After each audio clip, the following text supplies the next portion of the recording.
Hello lovely people, how are you all doing today? I hope you're all absolutely magnificent. So I've had a crazy couple of weeks and I just thought before we go in the garden, because there's a lot to do today, I just have a quick little catch up on things, because I know some of you follow my Facebook page and follow other pages and see other stuff. So where to begin? So much going on. So over the last few weeks, the situation with me going backwards and forwards to my great aunt was just becoming absolutely crazy. Obviously it takes up quite a bit of time, but then it's the day after it takes up time too, because it's leaving me really whacked. And I just feel that I'm not giving the garden the attention that I would like to give it, not just that it needs, but that I would like to give it. So I'd started to think in the last few weeks about actually just kind of giving in to it all and saying, fine, you know what, I'll just have to move down there. So I started kind of formulating that plan in my head, and I thought, yes, I can make that work, it will work. But then as the last few days have gone on and I've been doing my fact finding, in terms of making big decisions in life, there's no point making those decisions without a bit of research. So I always like to think that I balance things between a sort of a heart decision and a head decision. So I've had estate agents looking at my place to value it. I've been looking at places down there, and the bottom line is it's not financially a good idea at all. So then I was in the dilemma of what's more important, family or finances. The bottom line is she's 97 and a half, and how much longer will she be with us? I don't know. But a really good friend of mine had a bit of a talking to with me, and was very clear about, are you going to basically pack up your whole life just when you've got everything as you want it, the garden, the shed, your flat? Are you going to pack all of that up to go down there, and then maybe she won't even be around in 6 months? And the truth is, where she lives, I love having my days down there in the summer, popping down to visit her, but it's not somewhere that I would ever choose to live. It's just not me. Culturally, it's completely at odds with me. So the long and the short is, I think, having gathered all my facts, spoken to a financial advisor, etc., I think I've done pretty much a complete U-turn and decided that I will stay in London and just keep doing the commute down to see her. She does have carers now coming in every day, so that ought to be enough. It never is, of course. Every day there's a phone call with a problem. Oh, Vivi, can you do this? So that's that. So at the moment, I still feel really torn by it, but I'm trying to now make the decision selfishly. I'm trying to make that decision based on my needs, not hers, because I'm going to be around I hope I'll be around for another 40, 50 years. And do I really want to make a decision that impacts me for 40 or 50 years, where she may only be around for another couple of years? So that's that. So that's been tricky. So the other thing, the jobs I need to do today, I'm going to be sowing my field beans shortly. They really should have gone in sort of 2-3 weeks ago. I had the ground pretty much ready for them, but because of this backwards and forwards business, I just haven't done it. But the one thing I have learned over the years with the garden is it's just don't beat yourself up if you get behind with jobs. There's no point in me kind of giving myself a hard time because I'm 2 weeks late with something. There's still time to put them in today. There would actually be time to put them in for the next sort of 4 or 5 weeks. So if, like me, you've gotten behind on a couple of jobs, please don't beat yourself up. There's no point, you know, the garden should be enjoyable. It shouldn't be a chore. If it's becoming a chore, then something's out of balance. So yeah, don't beat yourself up. Keep it fun. Keep it a happy place. Now, in other news, talking of happy place, I won something. It's so funny. I'm the least competitive person I know. I mean, I absolutely love sports. I'm a complete sports nut. So recently I've been enjoying the gymnastics. The World Championships have been on. I'm getting so excited I can't speak. The rowing World Championships have been on, so I've been loving that. I love sport and I scream at the radio or the telly for my team. But when it comes to me, I'm just not really very competitive. I mean, I'm competitive with myself. I always want to try to do better for myself. So where I've got the garden to this year, next year I would like things to be better. Brilliant. So I would never dream of entering myself into a competition. But we have, within our borough, there are a number of sites like ours which are self-managed, and they have a competition every year. And within my little site, our committee select 3 plots to go forward to be judged for the best plot in our little site. And I won the best plot on our site. So that's really, really lovely. And I mean, I say it all the time, but really any of us who get to have a bit of space to work in, a bit of dirt to play with, somewhere to grow our own food, we're all winners. So I'm really pleased with that. It doesn't change the way I'm going to do anything. I would never do my plot a certain way in order to win this. It's just a happy accident. So I'm really delighted. But it didn't end there, because along with winning the best plot in my site, look at the size of it. I'll put that one down a second. Now this was a real shock. This one is for the best plot in the whole entire borough. I don't know, I think the judges must have had a drink the day they came to look at my plot. That's so sweet. And like I say, I wouldn't put myself forward for this kind of competition. But during a couple of weeks of real with the trying to decide what to do about me and my great aunt, this brought a proper little smile to my face. And it was a lovely evening at one of our local schools. Everyone brought some food. We had a massive table laid out with loads of goodies that people had made. We had a little wonky veg competition. There was a little photographic competition on the night too. So it was just a really nice chance to meet other allotmenteers from other sites, because I think we get in a little bubble on our site. You know, this is our little special place, our community. So it was really nice to talk to other people, and yeah, it was very nice to win this. So thank you, judges. Thank you, the committee or whatever. But enough of that. There's work to be done. So let's go and sow some field beans. There's a lot to get done. So these are my field beans. Lovely. I love having my hands on beans.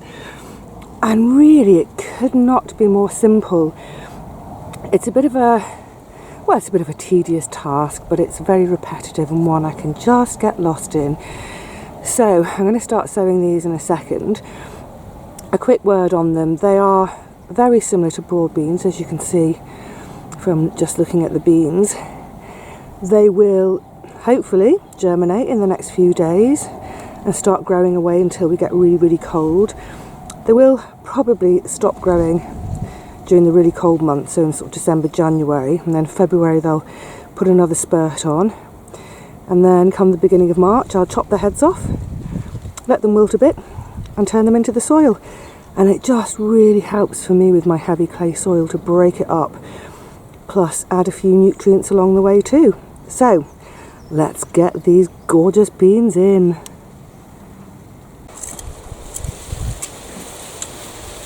in terms of preparation for the bed, there's really not much to do. This bed is where the tomatoes were this year, so all I've done, taken those plants out, and if you remember I had them mulched with a load of grass and clover clippings, so I've just tickled the surface to put all that mulch in. Because this soil is really quite nice, I'm using a big scaff plank stretched across the whole bed, so that I'm not going to stand on the soil and compact it, because compaction's my problem here with the clay. And I'm just going to, using a hoe, make a little furrow. It's not too bad, this soil here, actually, this bed.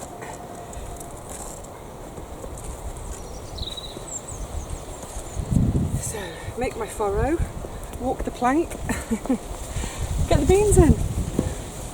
Simple. I will sow these about 5 to 6 inches apart, and then, actually I'll do it without the glove because I'm more dexterous with just my fingers. And then, actually let me show you where the scaff plank is, because then it will make sense.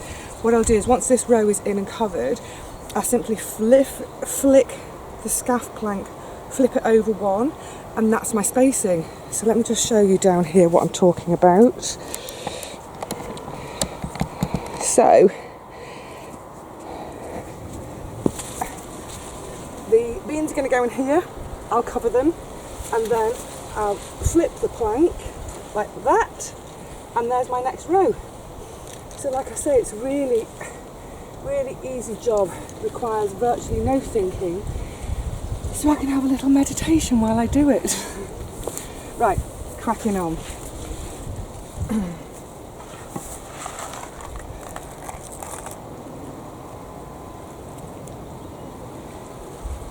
If I accidentally drop one or two too many, I'm not going to fish them out, I'm not going to worry. Just let them be in there and grow.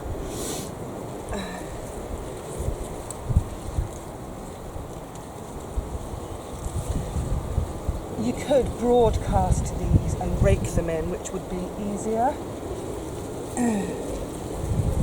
But I'm a neat freak.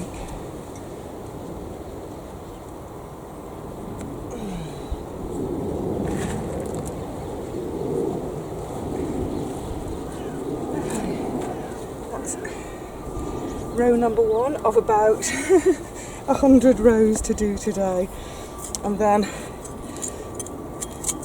just cover them back over.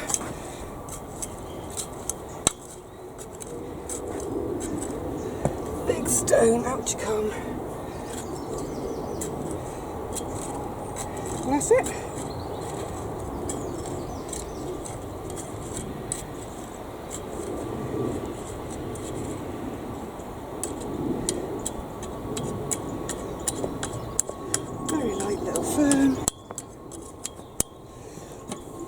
Flip and next row.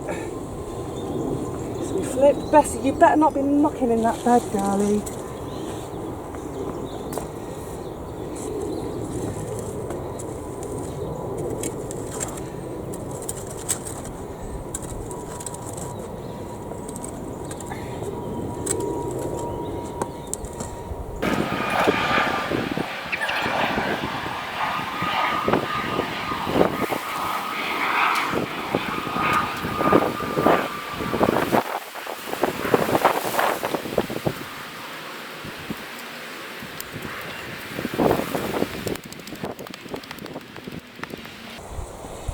And repeat. So I'm going to crack on with this bed, 2/3 of it. Once that's done, I'm going to move on to the broad beans. Looks like I might have to feed someone first. Hey Bessie Boo. She's such a sweet girl. Come on now. Come on.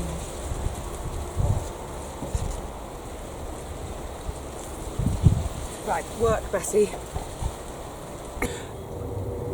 Well, I finally got all the field beans in this bed now, so now I can move on to the broad beans. Yay! Oh, let me just get comfy. Oh, I can't get comfy these days. Okay, so last year I grew Aqueducti Claudia. trying something new this year. It's another of the Aquadolces, because they're great for autumn sowing, but this one is called Super Aquadolce. See? Super Aquadolce. So I think the main difference with these between the Claudia and these is the length of the pod. So apparently the pod, sorry, my knee's in the wrong place. The length of the pod, it's longer, and it's supposed to contain anywhere between 6 and 9 beans. Woohoo! So I've had to buy seed because I had the best crop of broad beans this year ever. But I was so excited about them, I scoffed loads of them, and the ones that I didn't scoff, I froze, and I completely forgot to save any seed. What a numpty. 2, 4, 6, 8, 10, 12, 14, 16, 18, 20, 21, 22. So I'm going to do 5 rows. I know how many seeds I've got. So I'm going to get 24 per row, hopefully. In terms of spacing, I've got my rows about 20 centimetres apart. Just got my little guide string here for now. I will sow them about a handspan apart in these rows, 20 centimetres apart. Now, the packet says between these double rows I should leave a metre before my next double row. I never do that. A whole metre with nothing growing in it. Nah, I'm far too greedy for putting things into the ground. So I'm going to whack extra in. It worked okay last year. Hopefully it'll work again this year. So they'll plant about 5 centimetres down. So we're just going to dib them in with my my trusty dibber. This is an old tent pole and an old doorknob. Don't know how much dibbers cost. I think they're quite expensive, aren't they? Why would you buy anything that you can make out of rubbish? Yay! Once these are all in, I shall cover them with the Enviromesh again, which was a happy accident last year.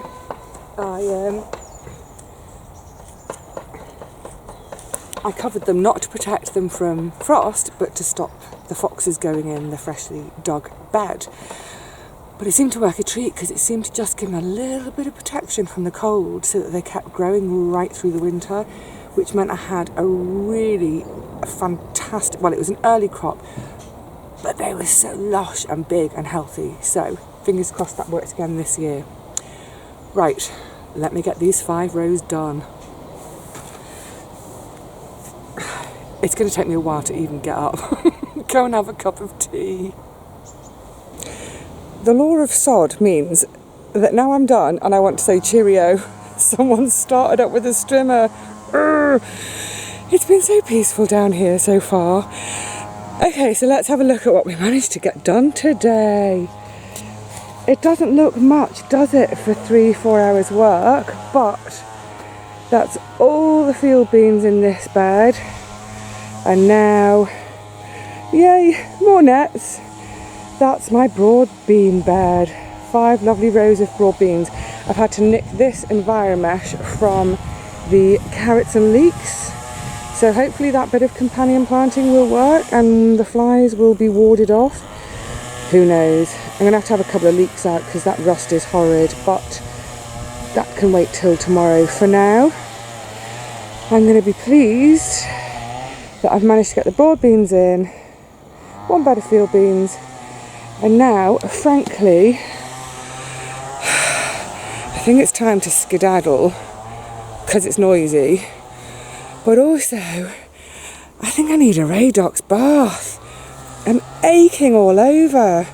I don't know, it might just be because I think I've got a cold brewing or something. It's that time of year, isn't it? But it's so satisfying, isn't it, when you actually do manage to get to your garden, do the little bit of work you promised yourself, finish the little job, oh, achy bones, sit down for a couple of minutes. Actually, my friend Gary's just turned up and Judy from next door, so I think what I'll do now is say cheerio to all of you whilst I go and put the kettle on and brew up for us, because it's a little bit chilly today. So, happy broad bean sowing, happy winter green manure sowing, and generally just be happy. Until next time, you just saw a little bit of Bessie's tail, didn't you? She's just jumped into my lap.